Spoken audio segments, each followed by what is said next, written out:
This week we have Leia, who put together her ragtag group of rebels who are beginning their mission on defeating Shu-Torun, and we also have that fateful climactic battle between Dryden Vos and Han Solo in Solo, a Star Wars story.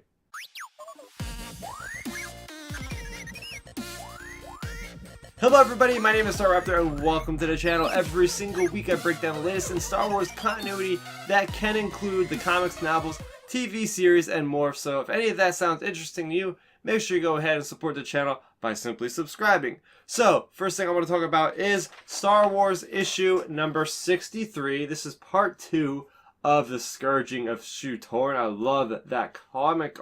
Cover art is absolutely incredible. So, we're getting into this. We have Queen Trios. She is the queen of Shu-Torun, a very big planet for the economy of the Empire. They churn out a lot of mass production.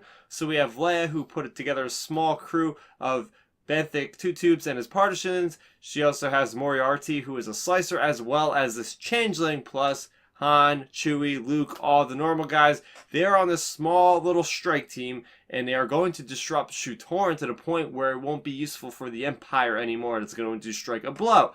So Leia has come up with this plan where it's kind of like a different kind of like, it almost feels like a heist to me because there's different teams doing different things at different times. So we get the first phase of this plan where we have Leia, we have Han, we have this changeling who go and board this speeder with this Baron who is going to meet Queen Trios.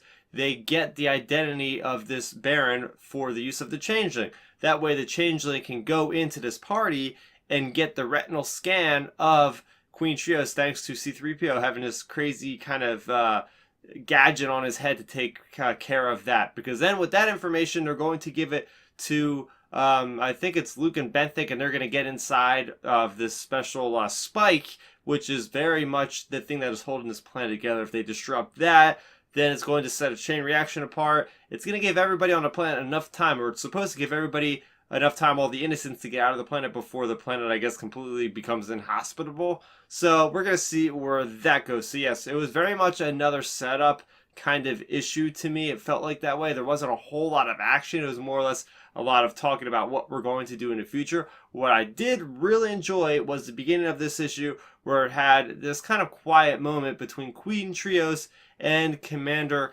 Kanchar. And I really think that Queen Trios is one of the more stronger characters that have been brought into Star Wars comics, because she admits that she actually had kind of, feelings for Leia in a very platonic way, not romantic. She felt bad about backstabbing Leia because she was the one that did that and that brought Vader to like pretty much decimate the entire Rebel fleet, almost. So she still is feeling bad about that. So I do like that she's got that kind of remorse feeling going on. But other than that, this wasn't my favorite issue of Star Wars. There really wasn't a whole lot to glean from this issue. The artwork by Unzueta is top-notch as always. He gets those character details really, really well done for sure. So looking forward to continuing this high-stakes kind of plot for Star Wars. Next up in comics, we have Solo, issue number 6 out of 7. We are getting near the end. This is the penultimate issue, and this goes from the point where Han Solo, we have our crew with Enfys Nest on the planet Savareen. Showdown on Savareen. It goes all the way to the point where Han is facing off against Dryden Vos and is about to be stabbed by Kira. So if you have seen the movie, you know what all happens, and everything happens in between there. What I found very interesting is when they were going through, Enfys was describing how the Crimson Dawn came to be, about the history of them, with cutting out the people's tongues and all that. There actually is artwork that depicts the Crimson Dawn going around and kicking the crap out of these people. And it does look, if you look closely enough, that one of those characters is none other than the man himself, Dryden Vos. And it looks like he's using that Teras Kasi kind of martial arts, which is pretty badass because he's the one that taught Kira, and apparently Darth Maul taught Dryden Vos way back when. So that to me was a cool little nugget. Again, you're not going to get a lot of extra storytelling in this. I'm hoping the last issue has a lot more to glean from, a lot more deleted scenes, if you will, kind of that are put into the last issue of the comic. So it was interesting in that regard, but I do really enjoy the artwork. I think that's the reason why I enjoy this so much, is the artwork is very strong, very much is very cinematic. Like there's this one panel with all shadows of the silhouettes of the characters. That to me was really cool. And just different perspectives is something I enjoyed. Yes, so one more issue, and it will be the last time I will be talking about Solo, a Star Wars story for a long time, because all our time books are over with. We got this Han Solo cadet story finished last week. So this will be really the last kind of Solo content we're going to have. It's going to kind of ramp into the Galaxy's Edge kind of content, and after that it's going to be all episode 9. So yeah, one more issue, and that's going to be it for this one.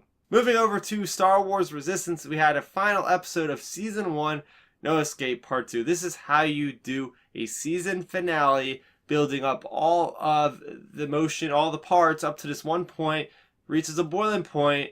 In 22 minutes, they masterfully are able to tie up everything and end it off in a very exciting way. And I have my spoiler-filled review on the channel right now. I don't want to get into any of those spoilers, so if you like that, go and check out that video. I will be doing my Season 1 review in its entirety sometime next week, so be on the lookout for that as well. So moving over to my Twitter questions, this one comes from Robin McCormick. He asked me, would you love to see an episode of Resistance that happens after the events of episode 9?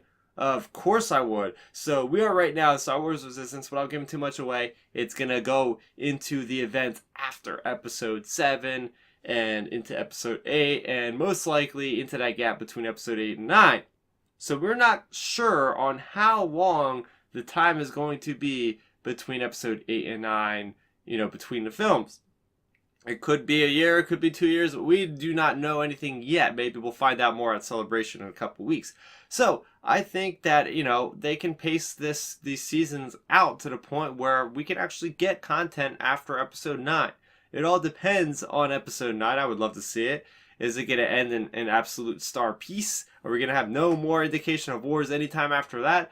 I have a feeling they're going to leave it off to the point where there can be still some strife. You look at how episode 6 ended, and we spun off all into Legends with the stuff that happened after that. So yeah, it could be a great way to get the actors like Rey and Finn, all those guys to get in there and actually record voice work.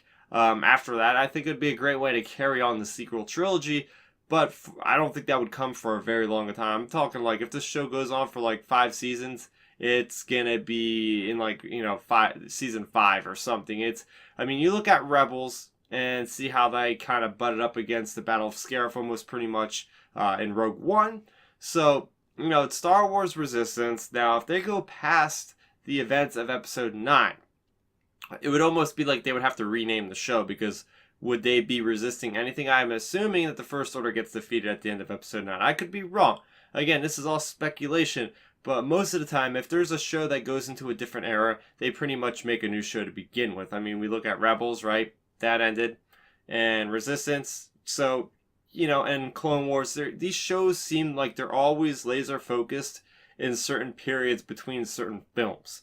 So, it's always easier, I think, to make a new series to get more viewers than have viewers come on board for a show that goes to season 8 or 9. I think they'd rather make shorter season shows. It seems like with Star Wars, Rebels was only 4 seasons.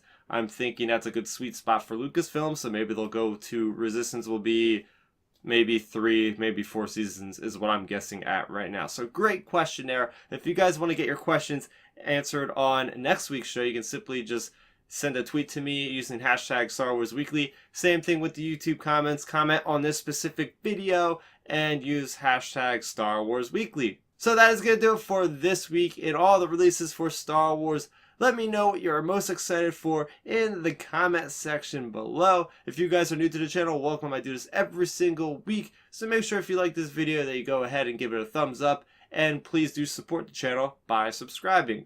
My name is Starrapter. Thank you so much for watching, and may the Force be with you always.